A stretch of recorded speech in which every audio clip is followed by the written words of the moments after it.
Once again, welcome. We will have a look into Snakemake and the PyPSA-Earth workflow, which is powered by Snakemake. Yeah, let's jump right into it. From the agenda today, I will give a little bit of an introduction into Snakemake, and then afterwards we will jump right into the PyPSA-Earth workflow. And in the end, yeah, I will share some contact information and we have some space for question and answers. Exactly. Let's jump right into it. Let's start with the introduction to Snakemake. When we are using PyPSA-Earth or any other energy model, we have to evaluate many different data sources. We have to clean and process these data sources and basically have lots of data which we have to process. And when we process it, it takes a lot of time. And after we processed it, often we have some changes to data or to configurations or something like that. And yeah, basically, we need some sort of a workflow management tool which gives us the ability to reproduce the results and also which gives us the ability to not have a lot of computational overload in always re-downloading data sources or something like that. And the solution for all this is called Snakemake. Snakemake is a workflow management tool, and basically, basically a really small example of what Snakemake is doing. If you are like already a little bit familiar with PyPSA-Earth, you always start the workflow with a command like, for example, Snakemake minus J1 solve all networks or something like that. And this one command triggers a lot of rules, which basically are there to download data and stuff like that. And in a minimal example, basically the rule solve all networks would be in this case rule my plot. Oh, wait a second. Which has several input files, output file, and a script which is basically triggered as soon as we are running this rule. And before running this rule, Snakemake basically looks into the input files and then takes a deeper look into, hey, at this path, do we have the input file? If we don't have it, let's see how we could get it, and basically looks to all the other rules in the snake file, searching for the output which is containing the certain path with the file. And if we are now triggering the rule myPlot in this example, we would see, hey, we don't have this input. We are looking for another rule which has the output, and we would then trigger this rule, which is called myTask in this example, first to get the output to trigger this rule. So with triggering this rule, we basically triggered two rules at once. And that's basically, on a really small example, the work Snakemake does for us within PyPSA-Earth. Snakemake organizes our workflow. It is organized in different rules, and then Snakemake only executes these rules that are necessary for our desired output, which would be in this case figures sample PDF. If we take a look into the workflow of PyPSA-Earth, it looks a little bit more complicated, but it's basically the same. So basically, as I said, most likely all of you already triggered once in their life when they were using PyPSA-Earth. the rule solve all networks. And basically, with triggering this rule, all the other rules which are here will be triggered as well. So basically, with triggering solve all networks, we are downloading all the datas, we processing the datas, we are building the network, we are simplifying the network, and we are optimizing the networks, and then yeah, basically have the optimized network in the end. So basically, all these arrows now illustrate the data and dependency flows of the individual rules within PyPSA-Earth, so that the output yeah, can be basically calculated. Exactly. So that was just a little bit of an introduction into Snakemake. Let's continue with with the PyPSA-Earth workflow. What is really happening when you are triggering some rules? So basically, the process chain of PyPSA-Earth, you can divide it into 4 to 5 steps, I would say. One step is the setup of the PyPSA-Earth model with some automatic downloads, which are being triggered first. Then we are simplifying the PyPSA-Earth model. We are solving the model, and then in the end, we can summarize the results with some rules.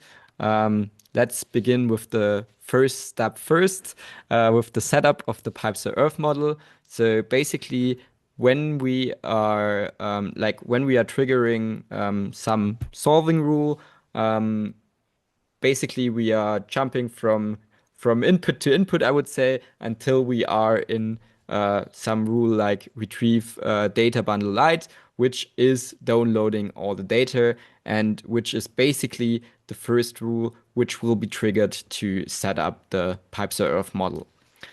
So as I already said, there is the rule retrieve data bundle light, and basically within this rule we are downloading all the raw data which we are needing, which are needed to basically run the model and to set up the model. This is containing several data packages. One of it is the EESAT shapes, which is the exclusive economic zones. We need this kind of data, for example, for the offshore wind potentials when we want to calculate it. So basically, if you have in your config a certain country, like, I don't know, Brazil or something like that, you want to know which, maritime areas are allocated to Brazil and where you can build offshore wind, for example. Then we also downloading Copernicus land cover data. Within Copernicus land cover, we have data on various types of land covers. So we know where are forests in the country, where are grasslands, where are croplands, where are lakes, and where are wetlands. This is also very much important for the calculation of the potentials, because within the PyPSA-Earth configuration file, you are allowed to basically select which kind of areas are considered as potentials for example, PV plants, for wind turbines, and so on and so on. So basically, here we trying to download, just some data on what is going on at certain areas, to exactly know, if you want, for example, if you want to have it forbidden at certain types of land cover to have PV plants built there or something like that, that you can somehow manage the potentials. Exactly. Then we also download a data set on water boundaries and catchment areas. These kind of data, the hydrobasins, is used within the workflow later on to estimate the hydropower production. We also have historical hydropower generation, which is being downloaded, which is the electricity generation by country. We are downloading data on GDPs, on populations, so to exactly know where in the country or in the region you want to model the population lives, where are the demands, where do we have it? And for that instance, we also are downloading the load profiles to have a time-based demand of the country. Great. And now, when we have successfully downloaded all of these files, which might take a little bit more of a time than just my short introduction right now into it, we have successfully downloaded everything, and then we are using these kind of data to set up the model. So the next step, which we have in our workflow, is the build shapes rule. Basically, within build shapes, we are downloading some geographic administrative forms from the JADM dataset, and then we have some polygons on where like we have some GeoJSON files with some shapes about countries, exclusive economic zones, and administrative zones, and have then the polygons for each region. For example, in this case, now we have the whole of Europe, and then we have we know exactly which are the boundaries of the countries of Europe and stuff like that.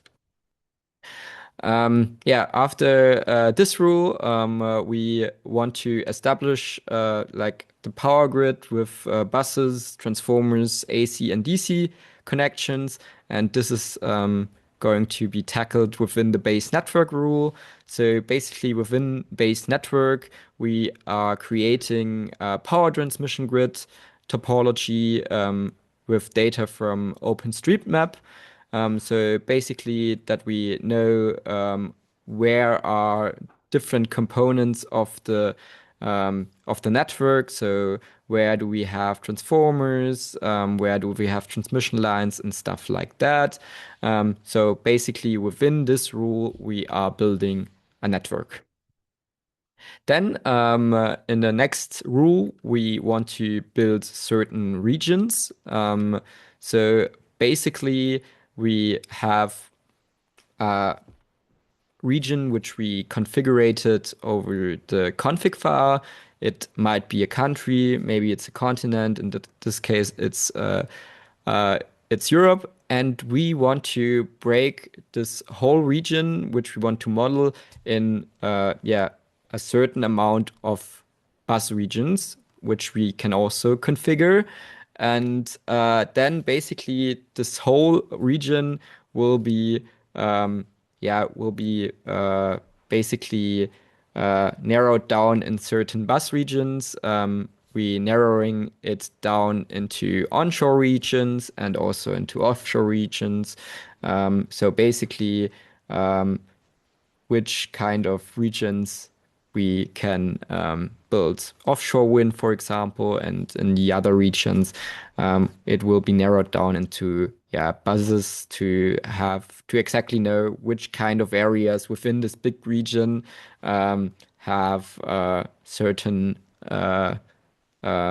certain amount of loads, certain amounts of supply and stuff like that to have it spatially distributed a little bit.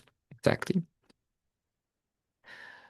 Great. Now, when we also have the bus regions, we want to know also per bus region what are the potentials within this bus region. So basically, we want to create some profiles for renewable energies to know at which certain time of the year we would have which potential within this certain area within the region. And therefore, we are triggering the rule build cutout.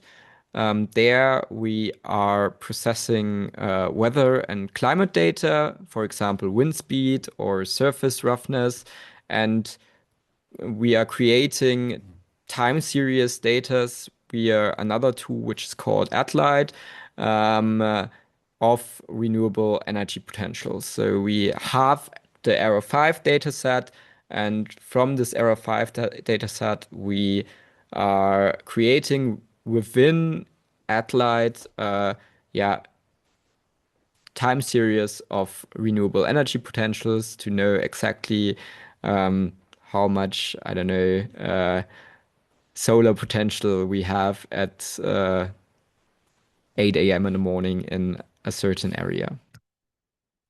Uh, we also have a bunch of other rules which will help us to yeah, generate and calculate these kind of potentials and time series, build natural raster, build renewable profiles, and build hydro profile. We are there basically converting the weather data into energy system data to know exactly what kind of PV potentials we have, what kind of wind potentials we have, and so on and so on. So basically, knowing exactly which kind of potentials we have at which certain area of our considered region. And as I already said, we downloaded initially also some data of which areas are allocated where in our region. So when we are calculating the time series potentials, we are also considering yeah, your configurations within the config file about protected areas and so on and so on. So basically, you have the possibility to exactly configure which area is suitable for which kind of renewable energy. In the end, we then have time series data of how much potential we have at what certain area of yeah, of our configured region, and can, based on our time series data, extend in future rules of our PyPSA-Earth workflow renewable energy carriers. Great. Now we know already about future potentials of, or also potentials of renewable energies. And now we also want to know which existing power plants we have.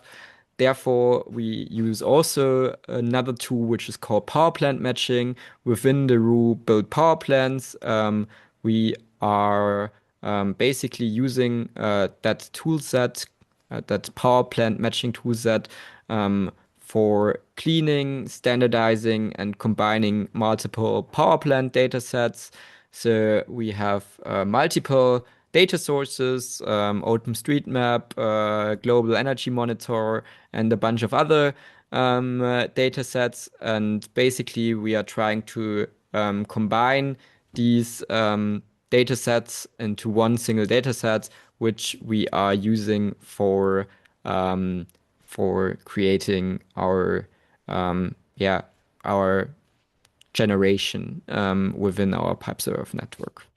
Exactly. On the right side, you can see basically yeah, uh, the power plants which are existing within Europe, which were mapped with power plant matching. Exactly. Then we come to our next rule, which is add electricity.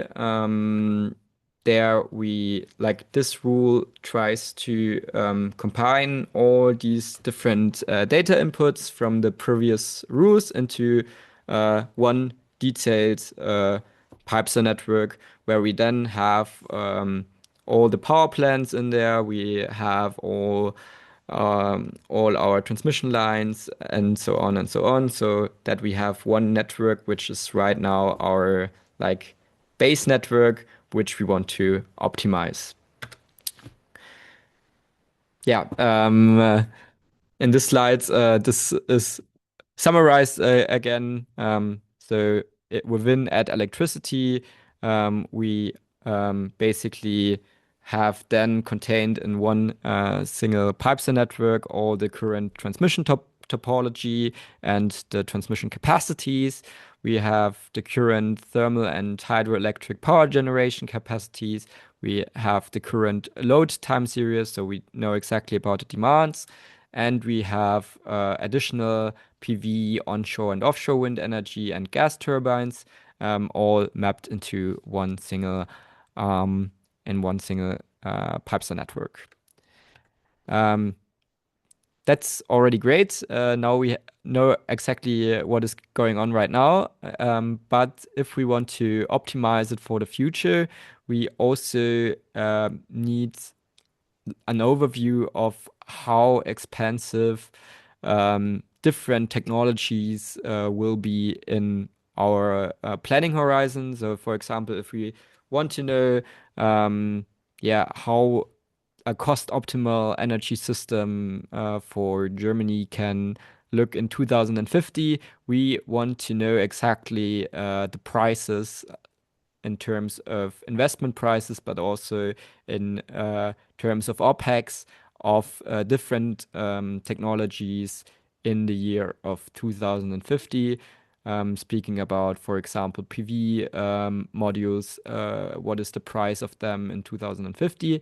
And therefore, we are using the technology data repository, which basically is a database of investment costs, maintenance costs, also efficiencies, lifetimes, and so on from different technologies based on various sources. Most of them is based on the data from the Danish Energy Agency. Exactly. Now we have our PyPSA model set up. Now we want to simplify it to reduce the computational time of our solving in the end. And for simplifying it, we have the rule simplify network. And this rule is used to reduce the complexity of the network by summarizing or also removing unnecessary details. What is going on within this rule? Basically, we try to map all transmission grids at the same voltage level.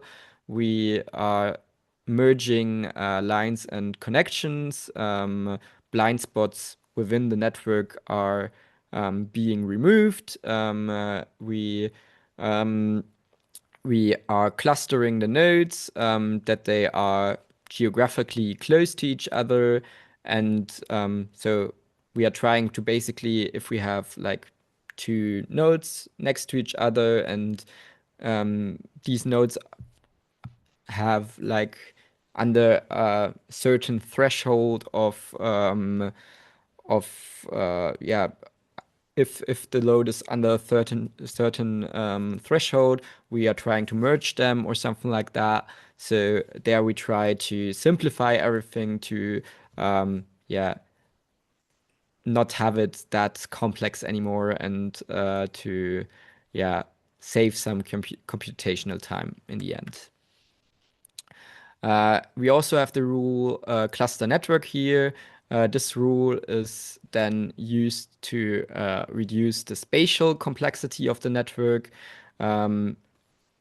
by grouping the network nodes into certain clusters. We have within our configuration file also the possibility to yeah, to configure a certain amount of clusters, and within this rule, we are clustering it in that certain amount of clusters, which we configured there to reduce, to reduce the complexity and save some computational effort.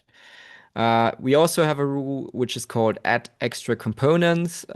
This rule is adding additional components, parameters, or functions that are not part of the standard PyPSA-Earth network. So if you have some advanced or really region-specific modeling functions, if you have some extra data which you want to add to the network, this is going to happen within that extra components.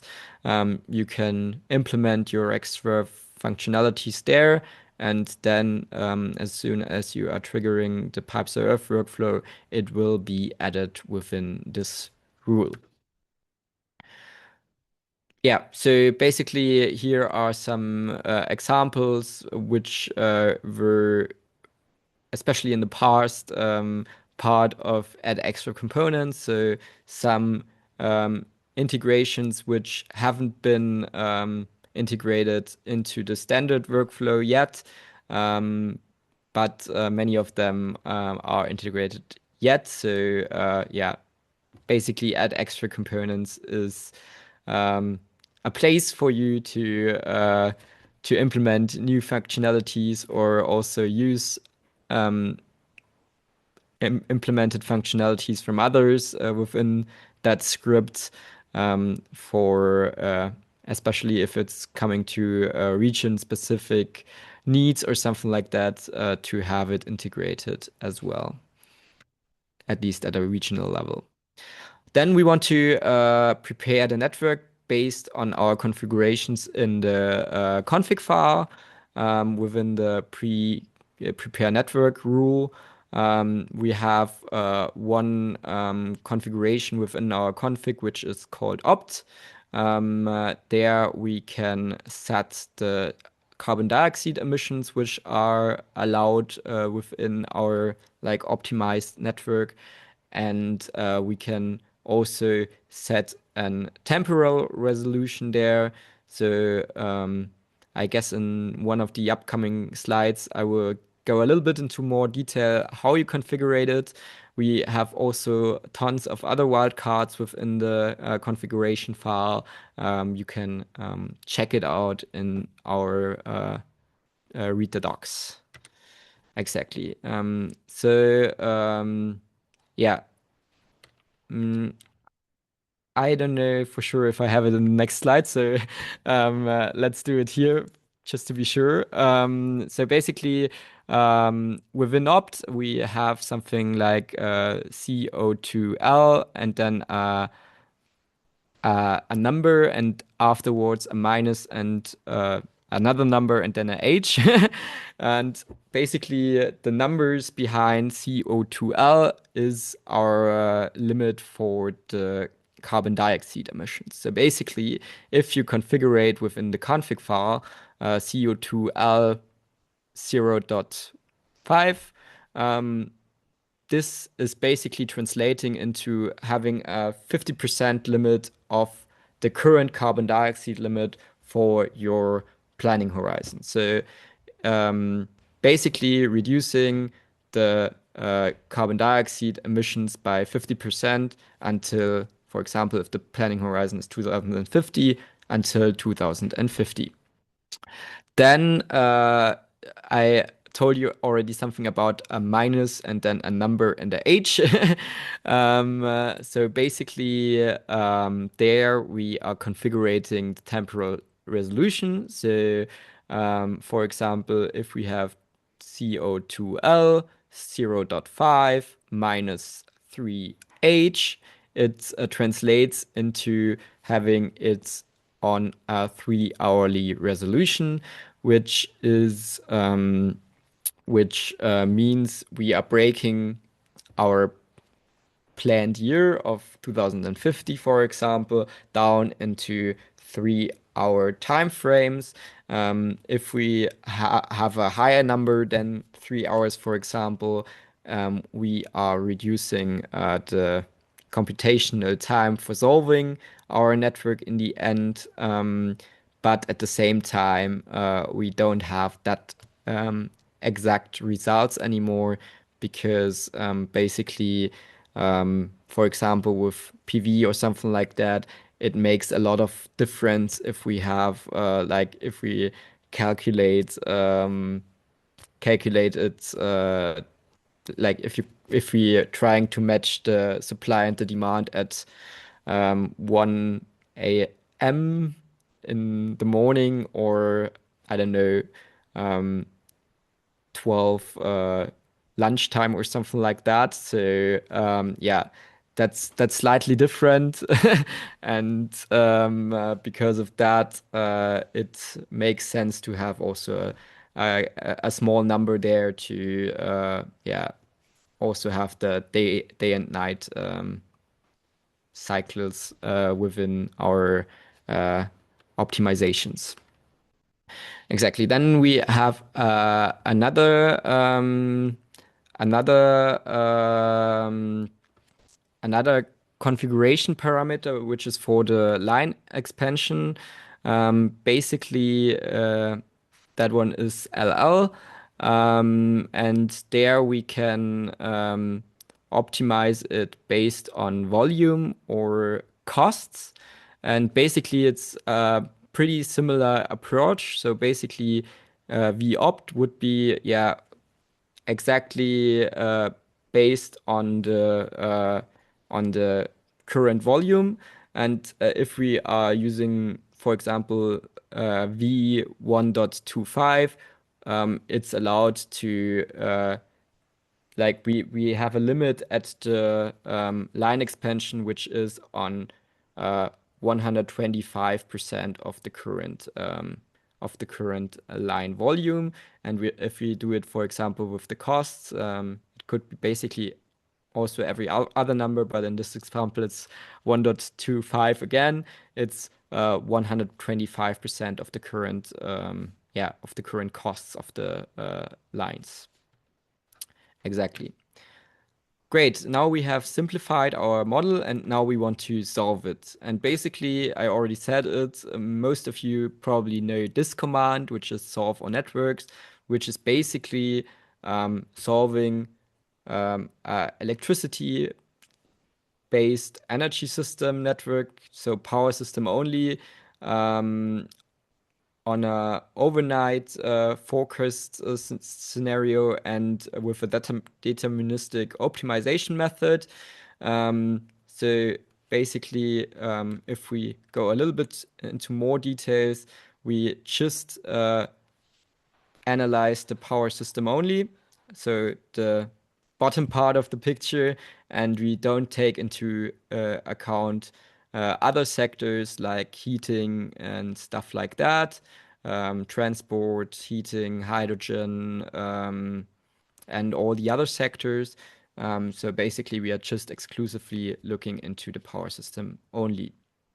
I also said a little bit about forecasting methods already. I just want to go a little bit deeper into that. So I said with the rule solve all networks, we have an overnight forecasting method. So basically, we are just looking at our planning horizon. So basically, if we have 2050 as the planning horizon, only 2050 is modeled based on our reference year. So basically on our energy system right now, we are calculating a cost optimal energy system for if the planning horizon is 2050 for 2050. But we would have also another forecasting method, which is myopic. And within myopic, we do path optimizations. So we are not only optimizing our 2050 year or something like that. We are also optimizing some steps in between. So, for example, if we want to look into 2050, we are then first optimizing it for 2030 to, in the end, at 2050, have yeah our um, our configured our configured scenario being accomplished. Then we have also different kind of optimization methods within PyPSA-Earth. With solve or networks, we, as I said, are using a deterministic method. So basically, we have a fixed input, and based on that fixed input, we have one result. Um, and basically, within a stochastic optimization method, so when we are using Monte Carlo, we have a range of results because we also have like flexible or variable input parameters. So we have uncertainty range as results and also as inputs. So we can also within PyPSA-Earth, we can also sort of model uncertainties and stuff like that. So I already introduced you into the solve all networks. We also have some other rules which you can use based on your needs. We have also the solve sector networks, which is basically just shifting the focus from power system only also to other sectors. So we are also considering other sectors within our optimization. But apart from that, the forecast method and also the optimization method is the same as in solve all networks. As I said, we also have the possibility to consider myopic pathways within our optimizations. And therefore, there would be, for example, the rule solve sector networks myopic, which is basically the same like the solve sector network rule, just also considering myopic pathways. The same we have also for the power system only. So solve network myopic is basically considering pathways, but only for the power system only. And we can also switch the optimization methods. So with the rule solve all networks Monte, you can trigger the workflow with a stochastic optimization method, and can sort of also apply uncertainties to the optimization. Um, yeah, just to give you a little bit of an overview, which rules are implemented, which rules you can trigger within PyPSA-Earth to optimize, your considered region based on your configuration parameters with the different forecasts, focus, and optimization methods. We have the solve sector networks, we have the solve all networks, we have solve sector networks myopic, we have solve network myopic, and solve all networks Monte. So these are the different options to optimize the energy system based on your needs. So now, as we know, like what you can use based on your needs, we also want to know what is going on when the model is optimizing the network cost optima. We tried to break it down in that into a much smaller example, but in the end, it's basically the same.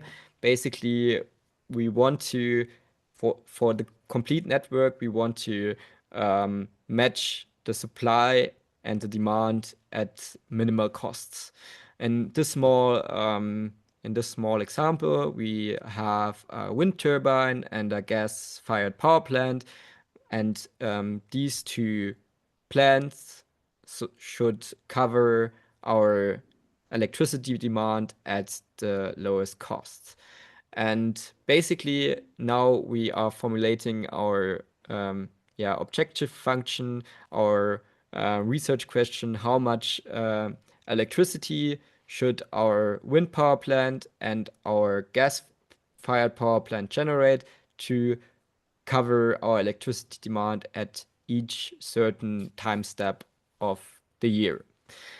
And now we have to somehow configure it, what is the capacity in the end of the wind power plant and what is the capacity of the gas power plant to cover that electricity demand.